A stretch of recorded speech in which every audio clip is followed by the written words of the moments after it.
بسم اللہ الرحمن الرحیم۔ السلام علیکم۔ حضرت موسیٰ علیہ السلام ایک دن جنگل جا رہے تھے کہ انہوں نے ایک چرواہے کی آواز سنی۔ وہ اونچی اونچی کہہ رہا تھا، اے میرے جان سے پیارے خدا، تو کہاں ہے؟ میرے پاس آ، میں تیرے سر میں کنگھی کروں، جوئے چنوں۔ تیرا لباس میلا ہو گیا ہے تو دھوں، تیرے موزے پٹ گئے ہو تو وہ بھی سیوں۔ تجھے تازہ تازہ دودھ پلاؤں، تو بیمار ہو جائے تو تیری تیمارداری کروں۔ اگر مجھے معلوم ہو کہ تیرا گھر کہاں ہے تو تمہارے لیے روز گھی اور دودھ لایا کروں۔ میری سب بکریاں تم پر قربان، اب تو آجا۔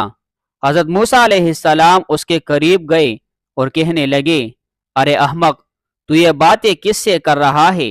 چرواہے نے جواب دیا، اس سے کر رہا ہوں جس نے تجھے اور مجھے پیدا کیا اور یہ زمین آسمان بنائے۔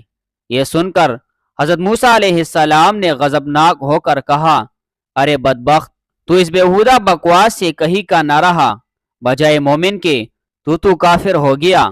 خبردار، ایسی بے معنی اور فضول بکواس بن کر تیرے اس کفر کی بدبو ساری دنیا میں پھیل گئی۔ ارے بے وقوف، یہ دودھ لسی ہم مخلوق کے لیے ہے، کپڑوں کے محتاج ہم ہیں۔ حق تعالی ان حاجتوں سے بے نیاز ہے، نہ وہ بیمار پڑتا ہے، نہ اسے تیمارداری کی ضرورت ہے، نہ اس کا کوئی رشتہ دار ہے۔ توبہ کر اور اس سے ڈر۔ حضرت موسیٰ علیہ السلام کے غیظ و غضب میں بھرے ہوئے یہ الفاظ سن کر چرواہے کے اوسان خطا ہو گئے اور وہ خوف سے تر تر کانپنے لگا، چہرہ زرد پڑ گیا اور بولا، اے خدا کے جلیل القدر نبی، تو نے ایسی بات کہی کہ میرا منہ ہمیشہ کے لیے بند ہو گیا اور مارے ندامت کے میری جان ہلاکت میں پڑ گئی۔ یہ کہتے ہی چرواہے نے سرد آہ کھینچی، اپنا گریبان تار تار کیا اور دیوانوں کی طرح اپنے سر پر خاک اڑاتا ہوا غائب ہو گیا۔ حضرت موسیٰ علیہ السلام حق تعالیٰ سے ہم کلام ہونے کے لیے کوہ طور پر گئے تو خدا نے فرمایا، اے موسیٰ، تو نے ہمارے بندے کو ہم سے جدا کیوں کیا؟ تو دنیا میں جدائی کے لیے آیا ہے یا ملاپ کے لیے؟ خبردار، اس کام میں احتیاط رکھ۔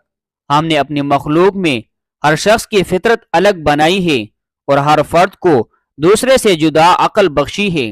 جو بات ایک کے حق میں اچھی ہے وہ دوسرے کے لیے بری ہے۔ ایک کے حق میں تریاق کا اثر رکھتی ہے، وہی دوسرے کے لیے زہر ہے۔ ایک کے حق میں نور اور دوسرے کے حق میں نار۔ ہماری ذات پاکی و ناپاکی سے مبرہ ہے۔ اے موسیٰ، یہ مخلوق ہم نے اس لیے پیدا نہیں فرمائی کہ اس سے ہماری ذات کو کوئی فائدہ پہنچے۔ اسے پیدا کرنے کا مقصد یہ ہے کہ اس پر ہم اپنے کمالات کی بارش کریں۔ جو شخص جس زبان میں بھی ہماری حمد و ثنا کرتا ہے اس سے ہماری ذات میں کوئی کمی بیشی واقع نہیں ہوتی۔ مدح کرنے والا خود ہی پاک صاف ہوتا ہے۔ ہم کسی کے قول اور ظاہر پر نگاہ نہیں رکھتے، ہم تو باطن اور حال دیکھتے ہیں۔ اے موسیٰ، خردمندوں کے آداب اور ہے، دل جلو اور جان ہاروں کے آداب اور۔ حضرت موسیٰ نے جب خدا کا یہ عتاب امیز خطاب سنا تو سخت پشیمان ہوئے اور بارگاہ الہی میں نہایت ندامت اور شرمساری سے معافی مانگی۔ پھر اسی اضطراب اور بے چینی میں اس چرواہے کو ڈھونڈنے جنگل میں گئے۔ صحرا و بیابان کی خاک چھان ماری پر چرواہے کا کہیں پتہ نہ چلا۔ اس قدر چلے کہ پیروں میں چھالے پڑ گئی، لیکن تلاش جاری رکھی۔ آخر آپ اسے پا لینے میں کامیاب ہوئے۔ چرواہے نے انہیں دیکھ کر کہا، اے موسیٰ، اب مجھ سے کیا خطا ہوئی ہے کہ یہاں بھی آ پہنچے؟ حضرت موسیٰ نے جواب دیا، اے چرواہے، میں تجھے مبارکباد دینے آیا ہوں۔